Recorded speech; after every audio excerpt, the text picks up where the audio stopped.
Absolutely. So, would you go back? I mean, the career path. I mean, this isn't really your. I mean, how intentional was it? How intentional was it? And I mean, are you at where you wanted to be? How was it different I between? can throw in 5 seconds. She, you, weren't you working at a daycare in like 1988, 89, right? Yep. Okay. So what was so what was It was what in were her head. what were you? So that was in your head. Was education and service minded. Was it what that was kind of your path? Well, you got to remember, I was a lifeguard throughout high school. I I remember taught, that. Yeah.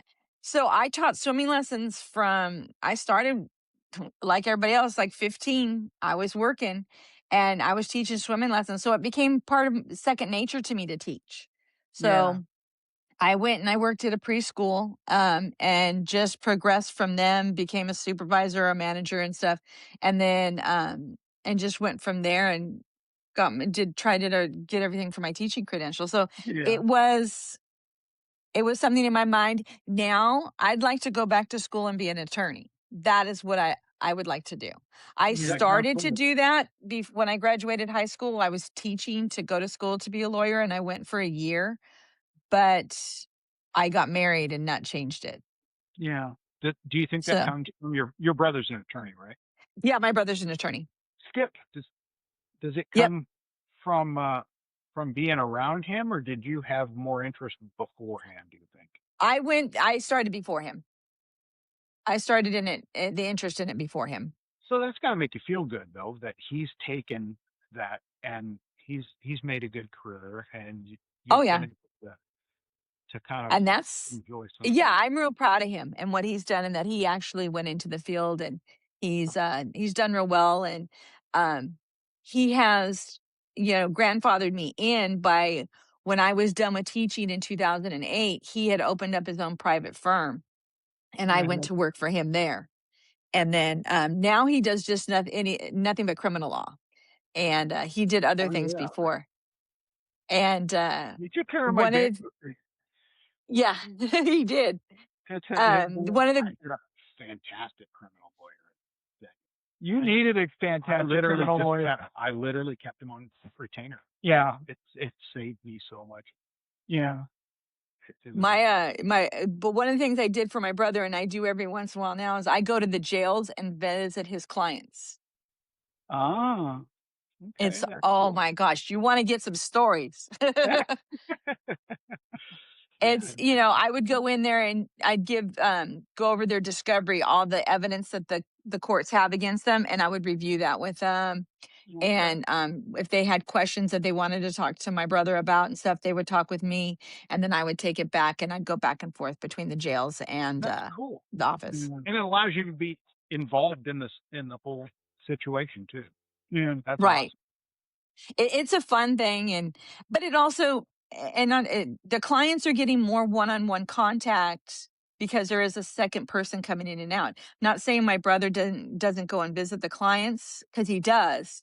It's Yeah. just, it was one more link into the firm that Right. And makes there's it a only so stronger much firm. time too. I mean, there's only so much time. Having two people to be able to, excuse me, I gotta get some ice.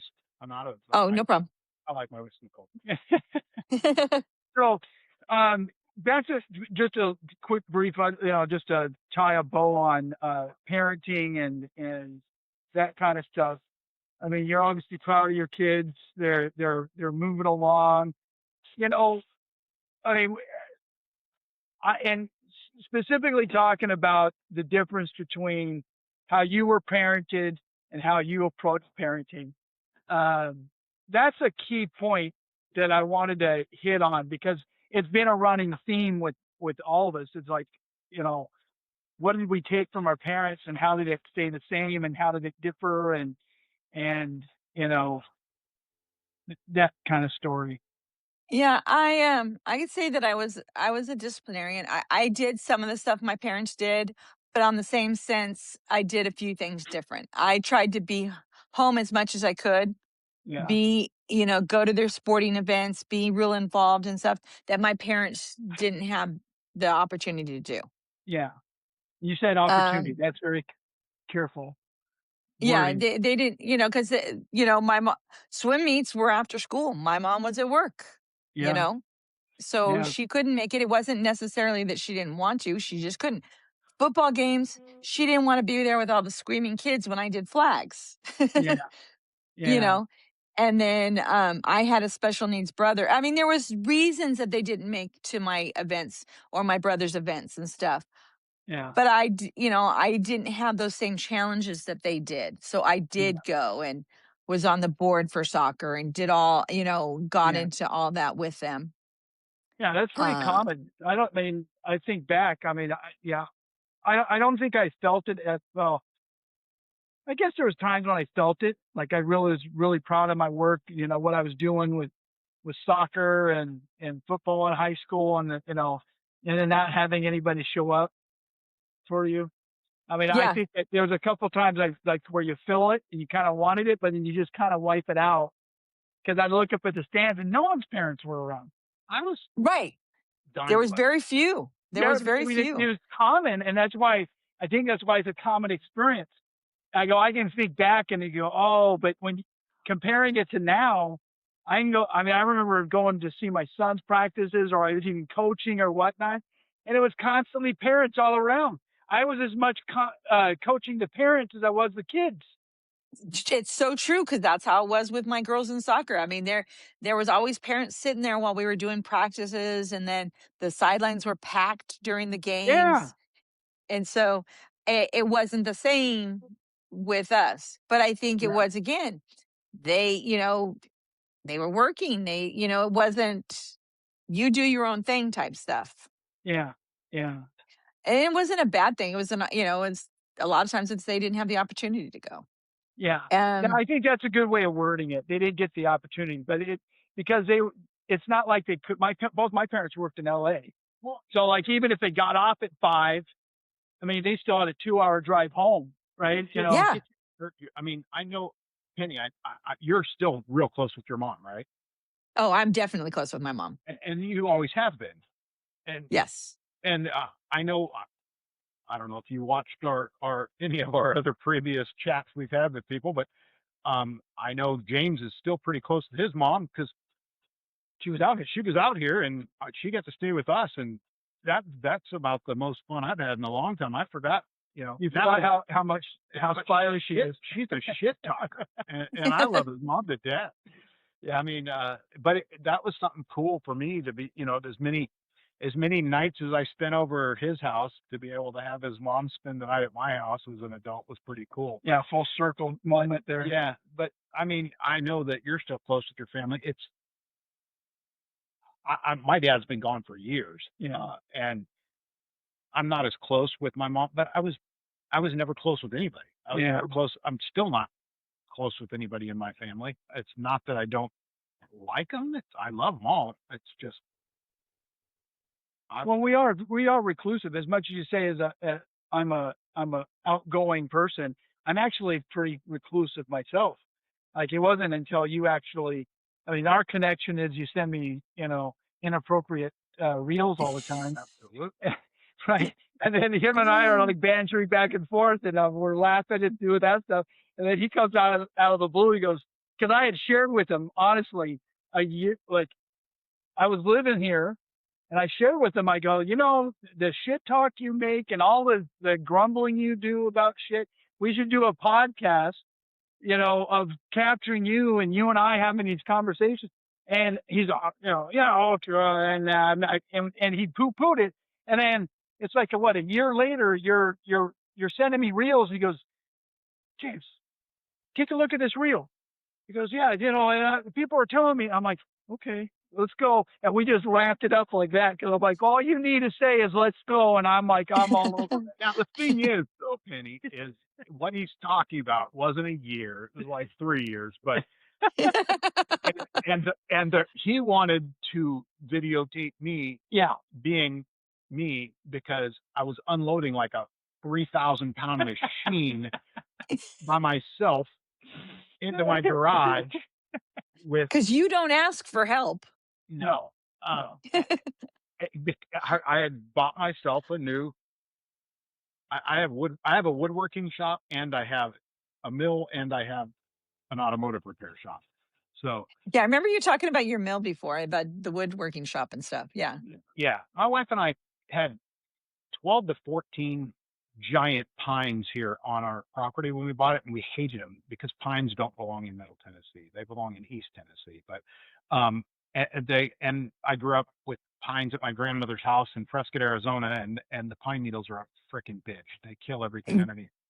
And anyway, so I had ideas of putting a shop in the backyard, and I needed to cut down a bunch of pines. So we cut down a bunch of pines, and I don't want to be wasteful, and I like woodworking, so why not go spend $10,000 on a fucking mill?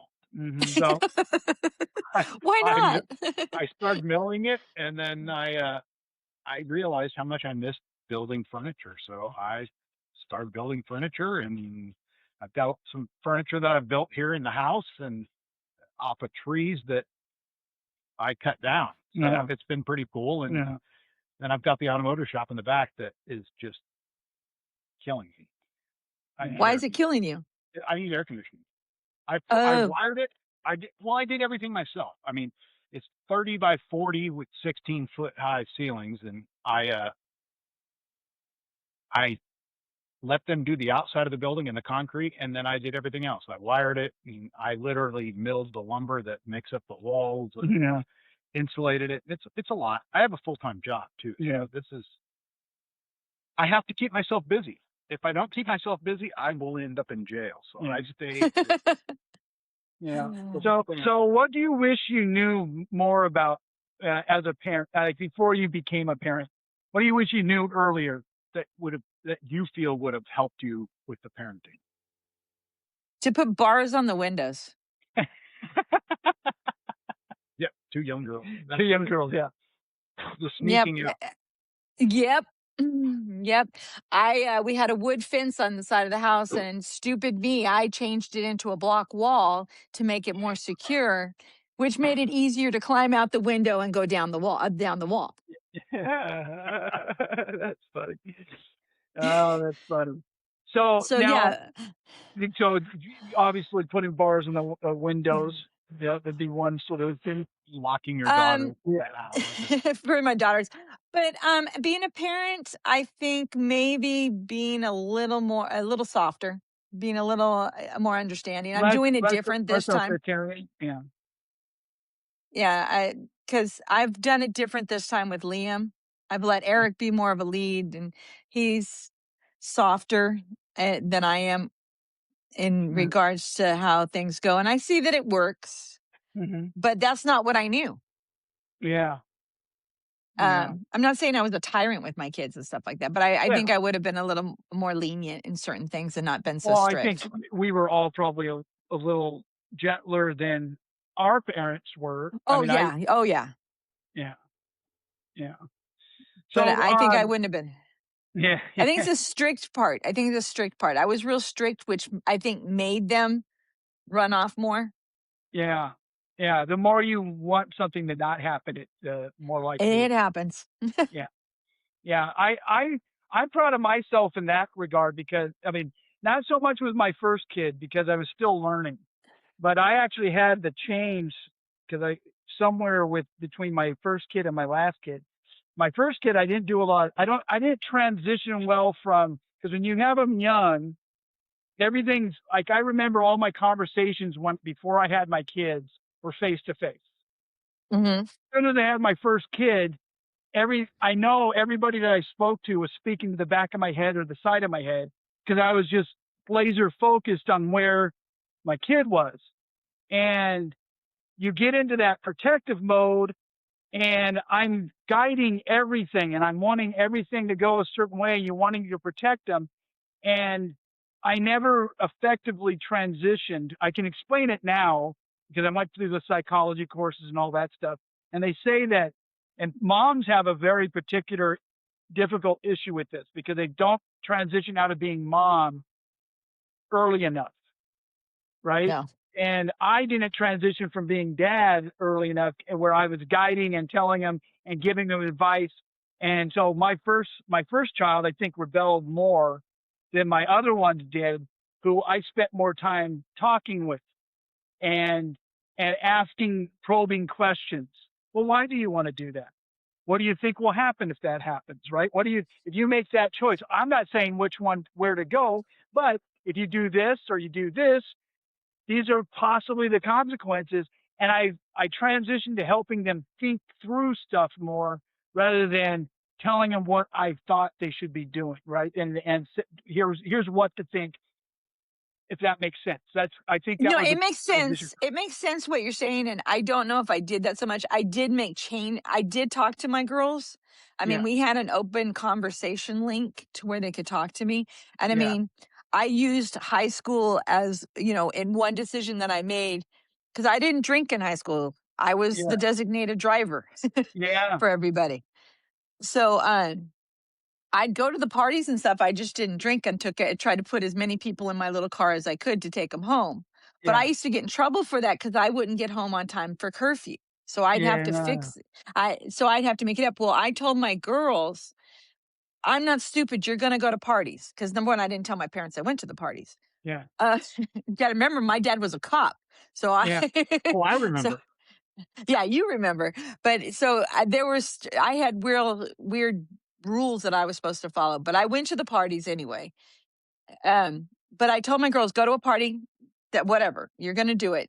If you drink, you're going to do it. But if you need a ride home, you call me. I don't care what time it is. You call me and I'll come get you. No questions asked. There'll be no lecture. There'll Yeah, be nothing unless you puke in my car and then you clean it up. But other than that, and they used that on multiple occasions. They used it even when they were older. Hey, yeah, mom, I drank too much. I need to get home. Come get me. And there was no questions asked. There was none of that. So I always picked, that was something I did that my mom and dad never offered me. It was always, you will not, you will not, you will not. So yeah, I did, my experience in high school changed that for my children. yeah, And so now, and I'll do the same for Liam. And I've already told him because he just started high school. I'm all, dude, I know you're going to do this stuff. I stay up until you get home. If you need a ride, you call me. Do not get in a car with somebody that's drank, yeah, I will come get you, no questions asked. And that, I think, was one of the most, when they did it after that, I know they would. So I felt more at peace when they were gone. yeah, Well, that's huge though, Penny. That's not easy to do. That couldn't have been easy for you to do. But Yeah. that's huge overall, and that's something that's gonna. I'm sure it's gonna stick with them forever. Oh, yeah. Because my daughter went to a bridal shower or a bridal shower or something, and she drank too much and she called me. She goes, Mom, I need a ride. I'm like, okay, where are you? I'm on my way. So, I mean, they still do it to this day because they know mom, I'll drop everything and go. I've never been able to say no to a drink. I don't know. I don't drink as much. I still to this day, and I said that I still have drank less after 21 than I have the entire time I was before 21. I Well, drank because it was, I drank so much in high school until I was 21. And then I had the opposite experience because I I never designated drove. The first yeah, time I did, I think I was around 22 or 23, and we went to Midnight Bowl off of at the was it Van Buren? Which one's that? I forget which bowling alley it is, but it's right there off of one of the major streets, like Central or something like that. And I took all my buddies to go to Midnight Bowl from Notre Dame, and I drove there with them. And it was the first time I experienced my friends drunk off their asses. And I was like, this is where we act, right? And I actually almost went cold turkey on drinking after that. And I just stopped. So I never Yeah. stay sober. I just totally stopped drinking. I stopped partying like I used to. And I'm like, I don't want to be that. I spent freaking 20-something years in Vegas. There's no way I was going to stop it. Yeah. I mean, I was still drinking, but it turned into drinking with family and friends. I mean, I got into a fight at Bullmouth at UCR. Who did? I know Bullmouth is crazy. You're not a male. There's a reason why in Riverside. it was a reason why it was shut down. You didn't get locked up by the Riverside Police Department. Yeah. I do all my community service at the fire department down there for It getting the saves you. yeah. How did you get away with that? How come See, I I didn't? didn't. I can't say I never drank because I did. I have drank. I did drink, but Yeah. no, Not it like that. wasn't. Yeah, I was gonna say, Penny, I don't remember you drinking socially though. Well, you No, had I been to didn't. Barry Branniger's parties, hadn't you? I had been, but I still didn't drink. I just it wasn't. It was. I guess Yeah. that fear from my It was parents. well. I think it was up my and Barry can correct me. I believe sometime between my freshman year and sophomore year, or maybe it was a sophomore to junior year.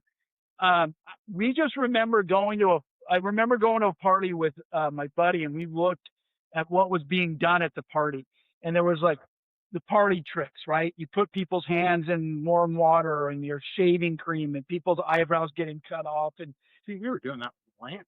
yeah, and you're looking at this stuff, and you're going, I do not want to be that. That's not going to happen to me. I'm going to be able to sit down at the table, play three man or play, quarters or whatever it is, and I'm going to survive the night and not.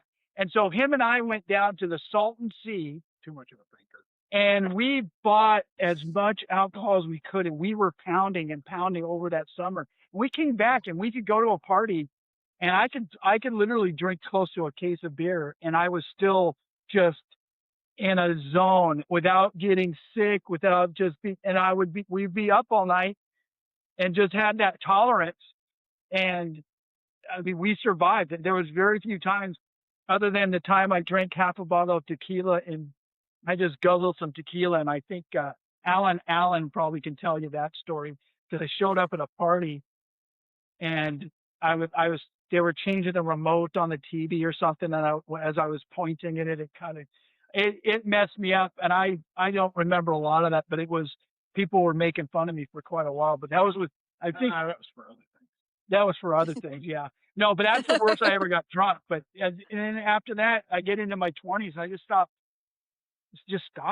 I just didn't drink as much. The only time I drank was with around family and friends, and it was poker nights, and you have a few beers, and that was it. But still to this day, I can still drink 4 or 5 beers and not feel much of anything. I just think I permanently damaged brain cells forever. Yeah, no, I can't say I've drank enough that I gotten sick and I've done stupid stuff, but I did that when I was older, when I didn't live at home anymore. Yeah, porcelain goddess kind of stuff. Oh Yeah. yeah. So, so your kids, you're proud of your kids. You've done well with them. Just a little bit about, and I don't want to dictate just a little bit, but what is the difference? Because for those that aren't parents yet, because there's a few of us in Gen X that aren't quite grandparents yet. What is it like for you being a grandparent versus being a parent? Oh, it's a blast. I mean, grandma gets to get away with everything. Grandma says, Right. "You want your binky." Mom's trying to take the binky away from the youngest. My youngest is trying to take it away from one of my granddaughters. And I'm Yeah. like, "Where's your binky? Where's your binky?" She's like, "Mom, quit it. I'm trying to Yeah. take it away from her." And so then the baby's all yelling, "Binky, binky, binky." I can get away with crap like that. Um, Another one was the other day. My daughter calls me and she's in the car and she has me on the speaker, on the car itself. And Yeah. the girls are like, "I want Starbucks, Mom." She's like, "No, we're not going to Starbucks today." I go, "Oh, what do you guys want from Starbucks? Grandma will pay for it." So then my daughter had to turn around. I Zelled her some money. She had to turn around, go all the way back to Starbucks, because if Grandma said that, they would have razzed her, knowing that Grandma said she'd pay for it. Yeah. You took all the arguments away. Yeah, I Right? took it away. There was no argument. Just go back and do it, girl.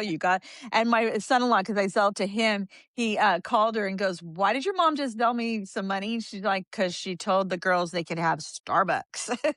Yeah.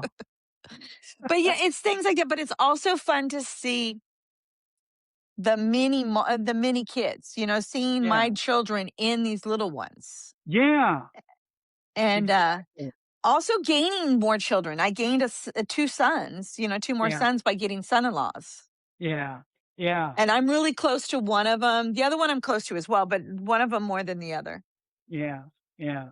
But Yeah. it's So kind of yeah. interesting. Yeah. Very interesting. So, what do you want your grandchildren, like if you could talk to your grandchildren in the future when they get cognitive or they get old enough where they can watch this video without all the cussing, what would you want to say to your grandkids? Um, that live your life to your fullest. If you have a dream to do something, do it. Yeah, Don't make regrets, don't regret not trying it. Because you will. yeah, Go and my regret is I should have stuck with going to law school and done it in the beginning when I started. yeah, yeah, Because now it's going to cost me twice as much to do it. you know, yeah. The um, desire's but there, so might as well get it. You know, Do you see yourself doing that? oh yeah, yeah, yeah. oh yeah, That's what I'm saying. oh yeah. And my husband and I are talking about how to finance it right now. Yeah, God. that's cool. So That's they cool. keep telling. I've been hearing that for the last 10 years at work. What? The corporation, the automotive corporation, trying to get me to go back and, well, get your degree and we can put you. Fuck you. You didn't My like school to degree is, start with. Like you're going to go back to school. yeah, exactly. I didn't go the first time. I swear. Well, what I tell them is I literally was in a meeting with some VPs about a week and a half ago. Yeah. And one of the VPs, we had to get like special clearance for our badges to get up to the 10th Yeah. floor. And that was the thing that they asked me is, hey, you've got a great background. You've got a lot of knowledge. You've had a lot of management experience. Why aren't you going for management? Because I don't have my degree. Well, why don't you finish your degree? Because I'm too fucking old. You're not too old. And that's It's not exactly too old. It's more you have no desire. there's no the ROI. You want to put it in corporate speak?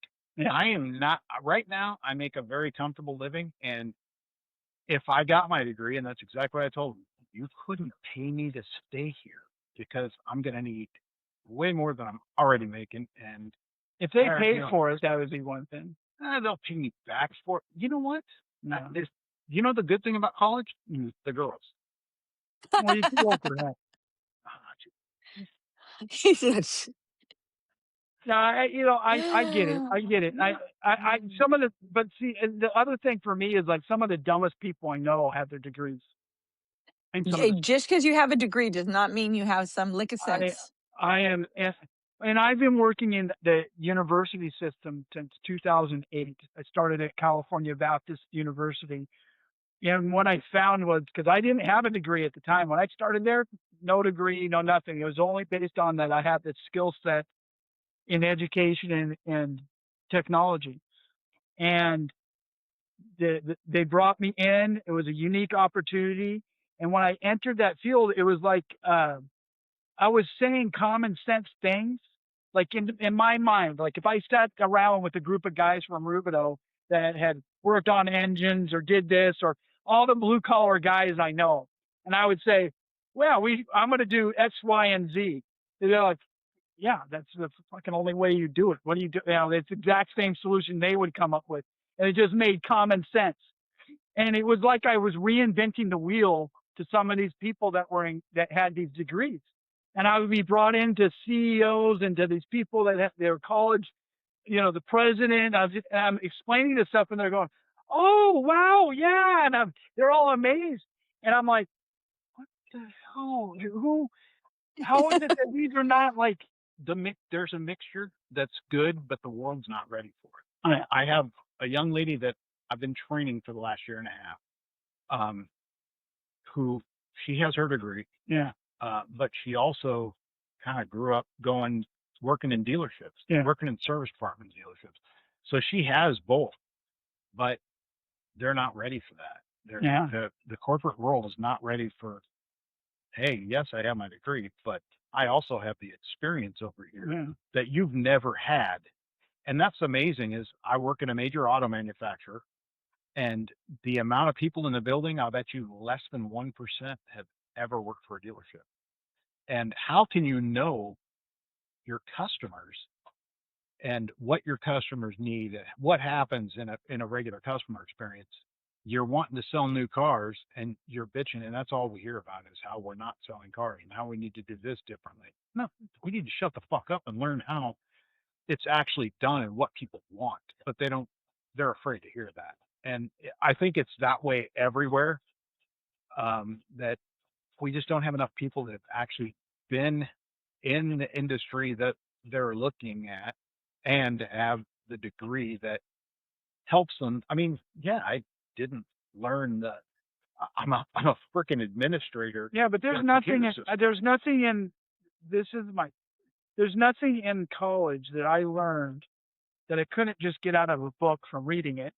Well, right, and you're there's gonna get nothing better using something. well, but it's practice and talking about it, right? Is what I've noticed, and there's nothing that I learned that I don't like. I learned so much from just the reading and going through the stuff, and I learned way more just talking to my dad and sitting with the book and talking about stuff and working through philosophy courses. It was, for me, when I went back to college, it was a curiosity. I did not have any plans to use it. I went back and I said, you know what? I'm fucked up in the head. I'm going to take psychology. I'm going to go through and I'm going to learn what the hell's going on with my head. And I'm just interested. You ain't got no right? And I ended up earning my master's in counseling psychology. I had And you still don't know what. I still don't know what's going on. But the stuff that I did go through for, I'm looking at it, I go, I could have learned all this on the job while I was going through it, and the books, the reading, and just on my own. Penny, with your Yeah. with your background and what you're currently doing with education, I've always thought education was great. I would choke kids if so I couldn't be an educator, but it seems like kids from kindergarten through 5th grade are like, that's the prime because most of them actually want to learn. No? Well, they're Up to third, maybe fourth, third or fourth. See, I didn't want to learn in kindergarten, but I was just trying to give kids a freaking break. I can see No, Todd being by one fifth and sixth school that grade, was like, in fifth and sixth grade, you have some that still want to learn, but they're at that age now. They're more mature, because of all the YouTube and the social media that they're into, they're tuned out. yeah. The 5th and 6th grade classrooms, I will not sub in. I do not like No, going in them. I had a Father D. Pasquale once told me that he asked about how I remember going up to him and asking him about us at our age and what he thought of us. And he said, well, here's the thing. Between God takes away the souls of kids between 5th and 7th grade or 8th grade. He takes their souls away so that they don't get they don't get tarnished, and he gives them back sometime after they're 18. I still haven't gotten mine back. I'm telling you, that's so true. I am telling you, I agree with him. That is a great way to put it. They're soulless. See, mentally, They are. I've never gotten past 12 mentally, so I haven't gotten my soul. I'm fine with that. I hope I never get it. We're going to exercise you, my son. Yeah. Well, here's something, guys. They're putting kids into elementary school at 3 years old now. Yeah, but that's just parents. That is crazy. Just nuts. Now, they have what's called transitional kindergarten, and they just changed transitional. It's kind of too many fucking things. Yes, I know, bud, but that's what it's called. TK. We'll call it TK. They have TK, and they're allowing 3-year-olds to go into it now. That's terrible. And we're talking, some of them, if they're in diapers, they can still come. That's ridiculous. Yeah, I don't know, man. That's the talk. That's just not. I think it's too young. Republic, though, too. You're in the People's Republic. Is that everywhere in the country? Republic. I'm in California, where right now we don't have any 3-year-olds at our school. Okay, they're all forced. Now I want to tap into mom mode here. Okay. Your son, you said he just started as a freshman. Yes. Oh, yeah. Jesus Christ, I would take that back. Freshman in high school. Yeah, I wouldn't take that back if I had to. I was fucking lost. That was a zit-infested horror show. How do they handle the social media, the phones? Do they allow them to have phones? Yes. I mean, he has a phone for communication. he gets on a weekly at the school. They're allowed to use it during at the high school now. He's allowed to use it between transition times from class to class I hate and that. lunch. I hate that. Because you know what that I does? don't think they should have it at all. I agree. Because you know what it's doing? They should reinstall payphones. Even if it's no, but even if he's allowed to use it in transition, like from class to class, what the hell did we used to call it? Break, right? Yeah. Where you break between classes. You know what that's doing? That's shoving a face into a phone that should be shoved in front of their friends. Yeah. And saying it at you're stopping them from building social skills. Well, you had the Same thing. I get in arguments like I'm a fucking 5-year-old out here because I scream at people's parents for driving their fucking high school kids to school. And we have buses literally that pick you. We're out in the country, so the bus literally picks your children up at your fucking door. Well, for me, my front yard's huge, but they stop at your mailbox and pick your child up every day. Well, and if somebody's next door, they stop at their mailbox and pick that child up. What the hell would happen to bus Some of our stops? greatest adventures were walking down Riverside. I don't remember where you lived in. Where did you live in Riverside? I lived over by Vaughn's. I lived over by Horseshoe Lake and stuff. By where? By Vaughn's. Remember where Vaughn's was? Yeah. Where Caro's and stuff. I lived over that way. Oh yeah. So over by Jamie and James Hewitt. James Hewitt was in that same area. Okay. Yeah, so we lived right by each other. Yeah. I remember. I mean, those are some of the greatest adventures when you stay the night when we go down Riverview Drive and walk to school. I'm talking within the school time frame. I'm just thinking, your ass. You know, I just think even during high school, like some of those times when you're walking to high, I mean, I don't think there's a lot of, I mean, I probably should have done it more. We dropped our kids off. They were always shuttled back and forth I to made school. my fucking kid walk. I should have done more of it. My kid, I guarantee if I'm ever hooked up to a machine, my kid will be the first fucker pulling. He will rush to the hospital. I can be in a different country and he'll fly there. He'll fly there. I'll just unplug you. I don't know. I want it to be unplugged as fast as possible. Trust me. If I go tomorrow, unplug me. 10 minutes in, unplug me.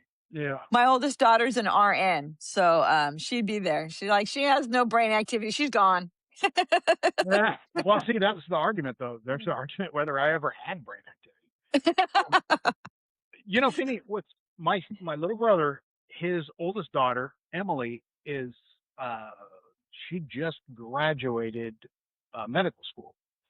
Oh, wow. She's going to be a what are the people that get to give drugs? Not pharmacists, the ones that put you out in the hospital. And anesthesiologists. Yes, and she just got married last year. I was in California for the first time in 20-something years for a very short time frame. So, and that was planned. He's going to be I think a brain surgeon. He's going to be a surgeon, but I mean, those kids they've got their shit together to a point where it's scary because I couldn't imagine having my shit together now that well. And these kids are, you know, they just graduated college. I mean, I still don't have my shit together and I'm 57 years old. I love it for them. She's always been brilliant. And the kid she's marrying, what a good kid. It's just crazy for me to see young people now. And I'm still anti fucking spending your life on social media as James is fucking typing in social media.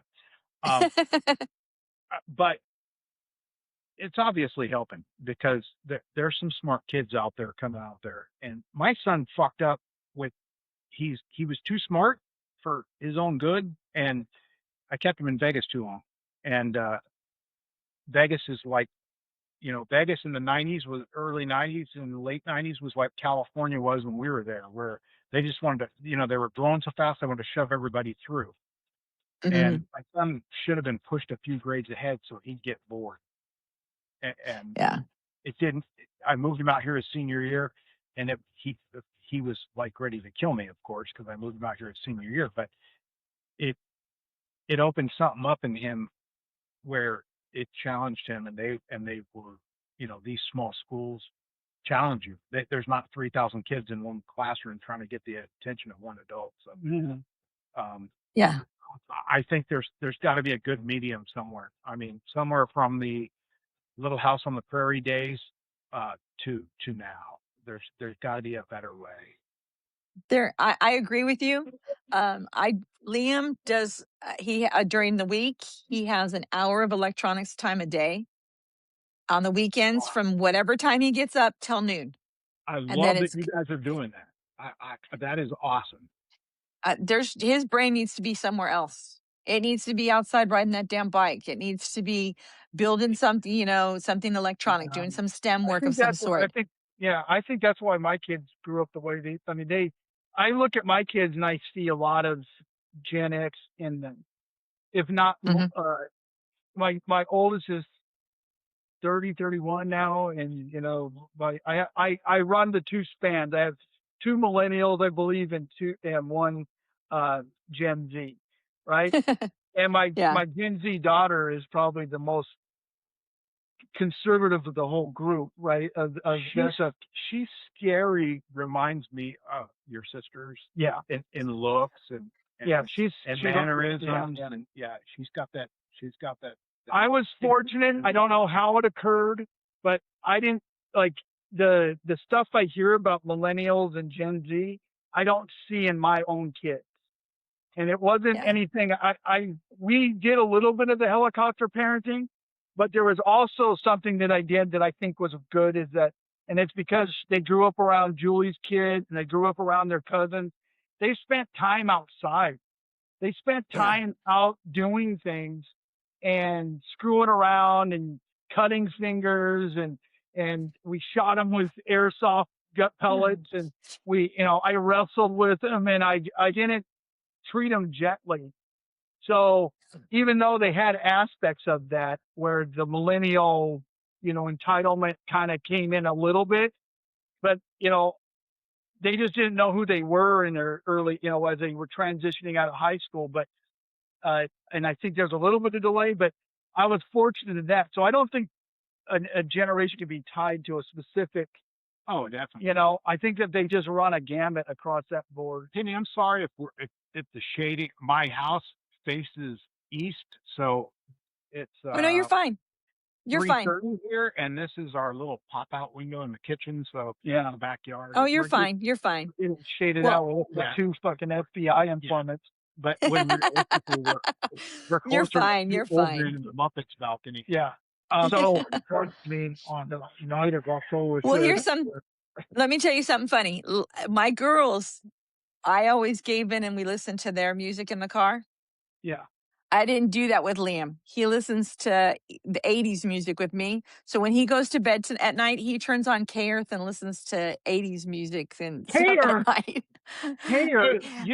Yeah. Yes, K-Earth plays 70s and 80s and 90s music now. It would be all my mom's crap back in the day. Well, guess what? It's all our music now. Oh my God. Yeah, no, I remember my nephews. Thanks for making me feel old. Yeah, my nephews and my You're welcome, son, I remember in high school, they came in and they go, Uncle Jim, listen to this. And they throw it on and it's Poison, Every Rose. And I'm looking at him. He goes, this is so badass. He goes, do you know this one? And I'm like, what? And then he's Metallica, it's this, and can you know this? And I'm like, yeah, I know every word of that stuff, man. Those guys will fucking make up in long hands.